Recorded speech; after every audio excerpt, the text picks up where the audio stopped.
ফিলিস্তিনের অবরুদ্ধ গাজা ভূখণ্ডে ইসরায়েলের গণহত্যামূলক আগ্রাসন চলছেই। গত ২৪ ঘণ্টায় আরও শতাধিক ফিলিস্তিনি নিহত হয়েছেন। এতে করে ইসরায়েলের লাগাতার হামলায় প্রাণ হারানো ফিলিস্তিনির সংখ্যা ৫৭,৫২০ ছাড়িয়ে গেছে। সোমবার এক প্রতিবেদনে এ তথ্য জানিয়েছে বার্তা সংস্থা আনাদোলু।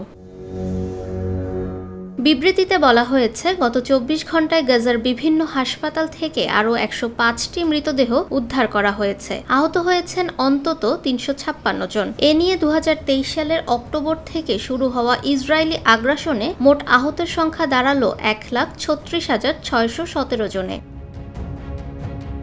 এর আগে চলতি বছরের জানুয়ারিতে হওয়া যুদ্ধবিরতি ও বন্দি বিনিময় চুক্তি ভেঙে দিয়ে গত ১৮ই মার্চ থেকে আবারও গাজায় ব্যাপক হামলা শুরু করে ইসরায়েল। এরপর থেকে এই নতুন ধাপে ৬,৯৬৪ জন নিহত ও ২৪,৫৭৬ জন আহত হয়েছেন।